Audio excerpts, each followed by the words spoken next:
Boy Kavalier, the tech genius Peter Pan. So obviously this is the character from the new Alien Earth series, and just a character that has a very sharp psychoanalytical angle if we really look at him in a couple of different ways. Now we see him on the surface as an amazing character, this Barefoot Trillionaire on a mission to resurrect dying children as muscle-bound hybrids, is a bit of a kind of tongue-in-cheek portrayal of who he is. So let's get down to it. He is a boy genius with absolute power. He's the world's youngest trillionaire and founder and CEO of Prodigy Corporation. So this is if we could take all of our tech geniuses, take Mark Zuckerberg and smash him with Peter Pan, and then have Zuckerberg run around barefoot on sci-fi steroids. This is what you get, and you can kind of see this character exudes a lot of like questionable traits, right? This out of controlness and detached with reality. So he is obsessed with Peter Pan. His research island is dubbed Neverland, and he names his synthetic kids, and those hybrids they are basically child's consciousness in adults' bodies. So this is right there with the Lost Boys, Wendy, all that, Nibs, all that stuff. That's what he's creating, and he sees as those reflections, seeing insight, that if he could give a child's mind all this knowledge, that they would, achieve higher. They would see grander ideas. So he is obsessed with this. So he has this idea of this childhood whimsy, and he's envisioned him in this face of modern corporate, tyranny. No more faceless corporations. Now you always have this flamboyant kind of boy genius tyrant who rules by his very whims, which is already dangerous. Now we talked about just in general the setup that the corporations have replaced the government and how dangerous that is. And then we see someone like this who gets at the head of one of these very powerful corporations, where we can really see, like, beneath this veneer, like, his makeup is kind of startling. This is Arrested Development meets megalomania. The man who never grew up, literally. And he's running this high-stakes biotech empire of uber geniuses with speed, right? This isn't just a thematic nod. This is a personality on display.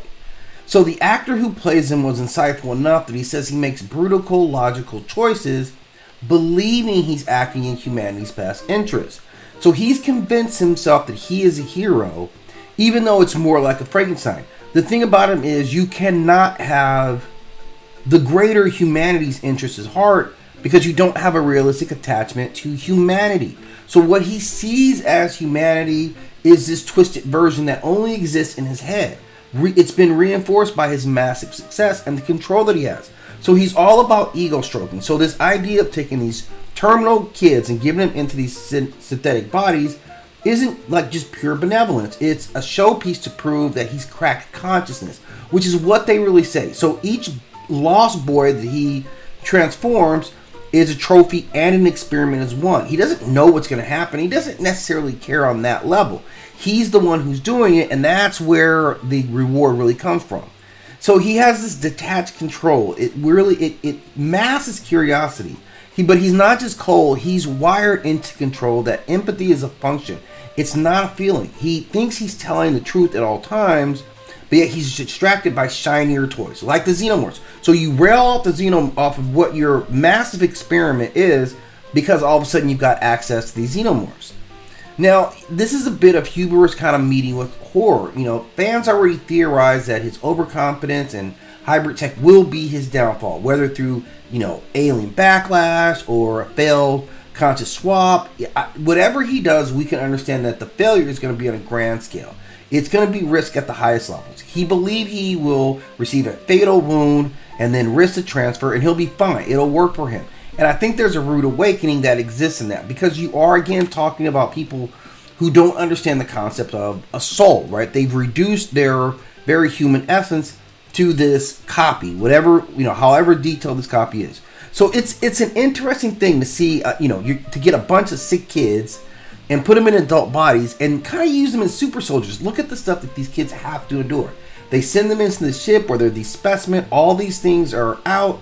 And there's no safeguards, not just for what they feel with their bodies, but how their developing consciousness are going to deal with, abject fear, those things. So we see a lot of like just an arrested childhood taking shape with him, this messiah complex where he believes he can transcend mortality. Not only that he can do it, that he is the one who is worthy of doing this, right? So via consciousness hacks and synthetic bodies, that's what he's trying to create. He has this precipitous lack of emotional clarity. Empathy is not engineered, it's a connection that he does not exist. It's not just data. He has this obsession with the novelty, the xenomorphs, the alien language. He's addicted to what he can decode and dominate, and those will be his weaknesses. Now, he's always thinks he's 3 steps ahead until the alien lung burrows into one, right? So we see this, like, this is where his high risk, high reward eventually will shatter, or at least we think that it will. He's a walking contradiction, a child who's too powerful for his own good, a tech visionary playing with the ideas of souls, and he's an emotional void wrapped in this genius. And if human fate hinged on one man, it would be both tragic and hilarious, because he's the one who thinks he's saving all of us, when he's actually using fairy tale logic and hubris as his North Star.